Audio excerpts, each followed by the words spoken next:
going on, everybody? Welcome back to the channel. In today's video we're going to talk about speed ramping. Now let's get started.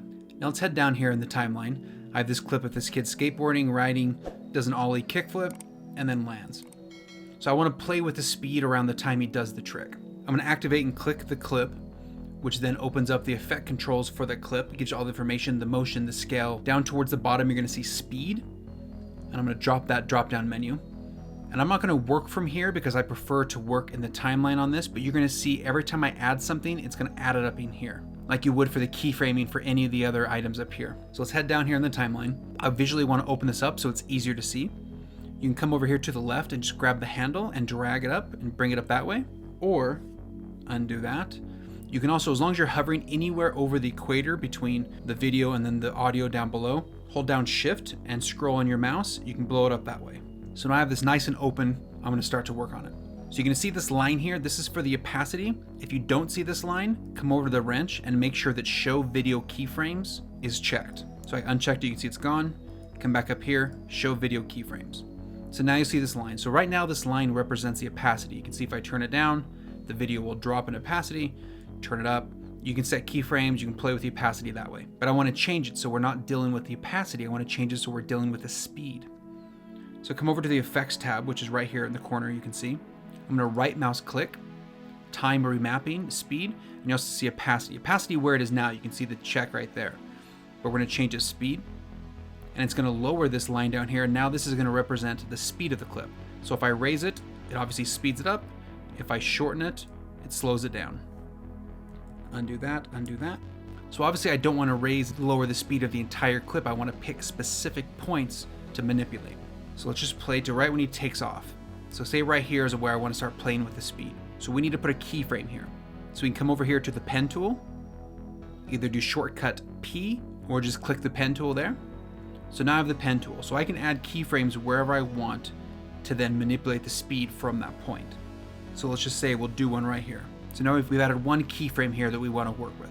And then if you want to drag this to slow it down, you'll have to come back up here to the selection tool or keyboard shortcut V. And then you can, from that point, you can lower the speed, slow it out from that point, or you can raise the speed. So now it goes from regular speed to fast speed. But as you can tell, that's kind of a harsh pickup. I want to stretch that out a little bit.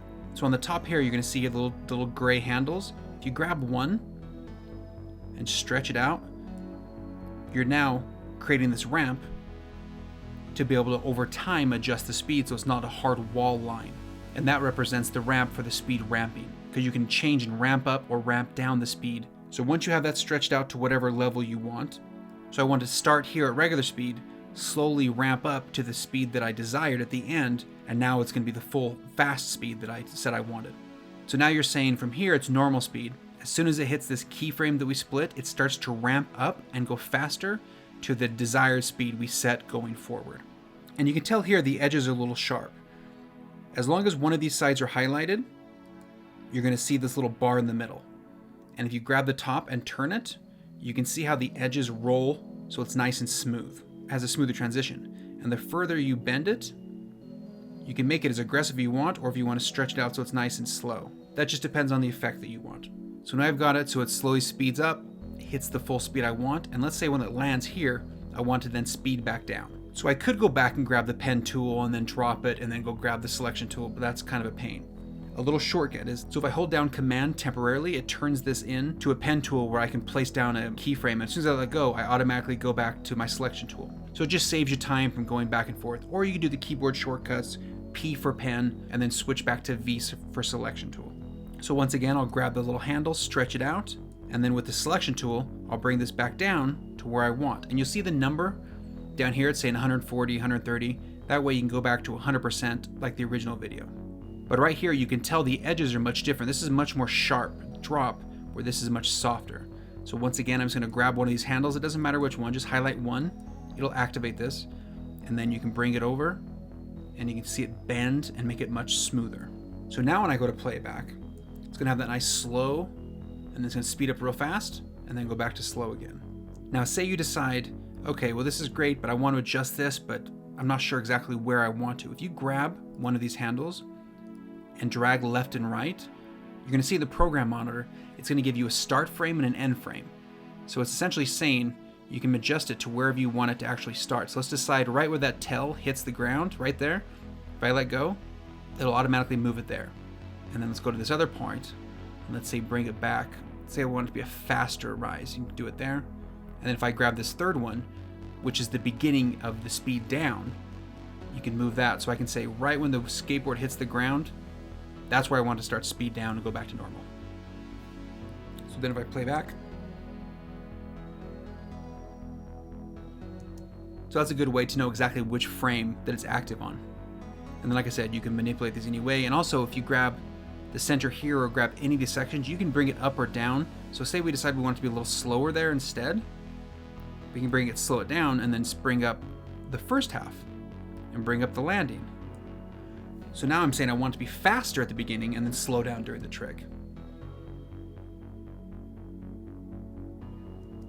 We'll say we want it even faster for more of a dramatic start from the beginning.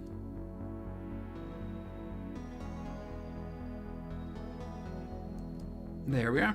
So that is speed ramping. You can do as many as you want throughout your clip. You can do it to any clip. One thing I will say, be careful. If it's a clip that has audio, it'll obviously adjust the audio. If you speed it up, it'll sound like Alvin the Chipmunk. If you slow it down, it's going to seem like someone's drunk in slow motion. And most of the time, you only want to manipulate speed on B-roll or things that are visual anyway. So it doesn't necessarily matter that much as far as the audio, because most likely you're not going to be using audio with these clips. Anyway, I hope that helped. If it did, please give it a thumbs up for the YouTube algorithm. And if you want to see more videos like this, please subscribe to my channel. That being said, have a great day. Later.